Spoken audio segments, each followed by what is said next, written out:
I believe in the government should work for everyone. And I'm really proud that we inherited a very challenging customer service model, and where, I visited all 100 offices in our first 100 days, or all 131 offices in my first 100 days, and saw a really broken system of delivering services to citizens.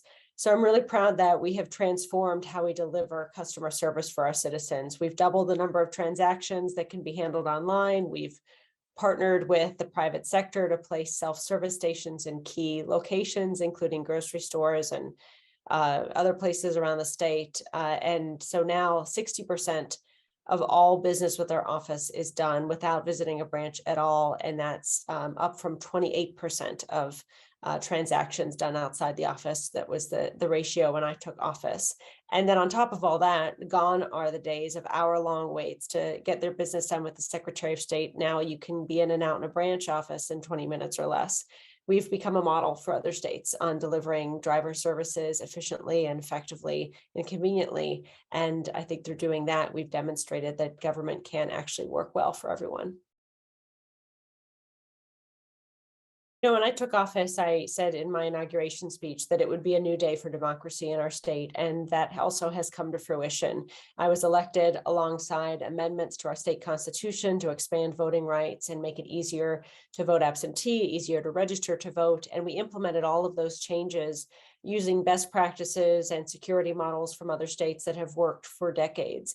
And through doing so, we were able to lead up to the highest turnout election in our state's history in November 2020. It was also a secure election, affirmed by over 200 audits that were done at the state and local level.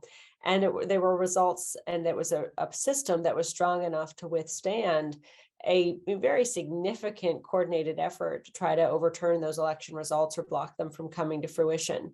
So I'm proud we've demonstrated that in this moment where misinformation is rampant and democracy is in many ways under siege, that my actions have demonstrated, and my record proves that I will stand in proud support of the will of the people, no matter what that will may be, no matter who may win or lose an election.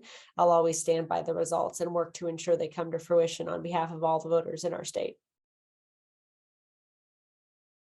Both maintenance of what we've achieved and then innovating into new horizons. I think one thing I really want to embrace and take on is greater transparency in government. We want to ensure when people have questions or hear misinformation that they know where to go to find out the truth. I mean, the data and the facts are there, whether it comes to election security or other aspects of government and how government operates.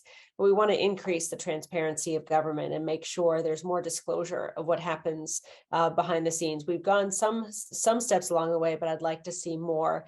And then I also want to do more to build on the innovation we've developed in the customer service side of our office, ensure that we launch mobile branch offices so that you don't, when you do have to have an in-person interaction with our office, in many places we'll meet you where you are, whether it's at a senior center or a library or other community gathering places. We want to be out in the community more, so that the branch offices are not necessarily a separate thing you have to visit, but there's something that comes to you. Midst of a pandemic, where we were on the cusp of the first major election in November 2020, where citizens would have a new right to vote absentee, it was incumbent upon me as the chief voter and election official in the state to ensure every voter, no matter where they lived, knew exactly how to request their absentee ballot, which they had a right to do, a new right to do under the law.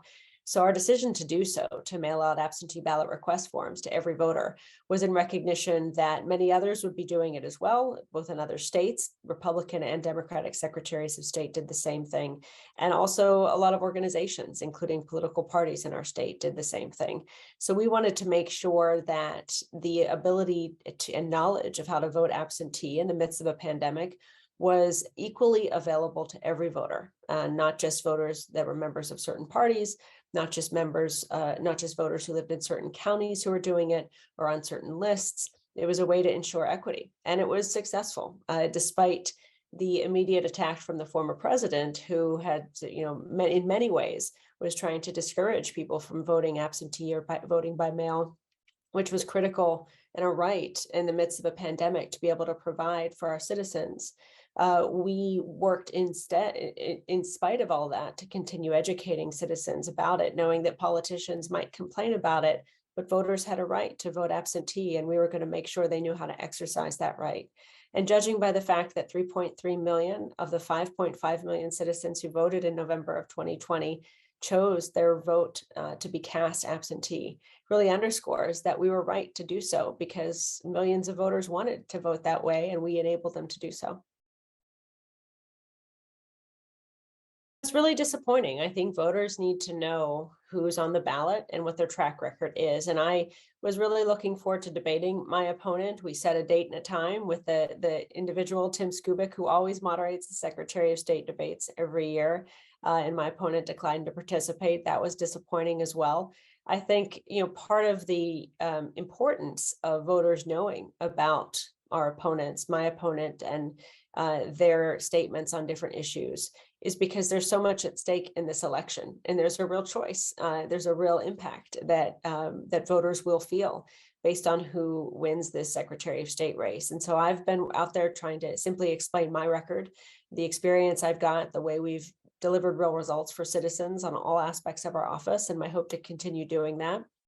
And I think anyone seeking this office should be willing to do the same, state their vision to voters on every platform possible. The fact that that's not happening is, again, disappointing, and I think voters deserve better.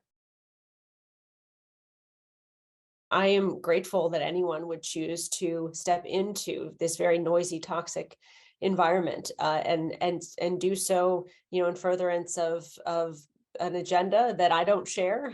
My goal is to make sure everyone can vote, but to, it's not easy putting yourself out there in the public arena, and you open yourself and your family up to significant scrutiny, and it's challenging, especially if you're a mom. So I always am grateful that anyone feels they can put their name on the ballot, run for office, because it's something that every citizen has a right to be able to do and should feel is open to them. And certainly serving the public is a great honor. And those who genuinely seek to serve and want to serve the public deserve commendation, even if we don't necessarily agree on how this office should be run or whether or not democracy should be protected. I think we're in a real critical moment for the future of our state and our democracy. And every voter this fall has an opportunity to weigh in on whether they believe that fundamental rights and freedoms are at stake, should be protected, whether they believe democracy should be preserved, and the future of our fundamental rights and freedoms in democracy itself will be decided by the votes that people cast in this election. So I encourage everyone to be fully informed on all the choices they will be making up and down the ballot, because their vote is powerful.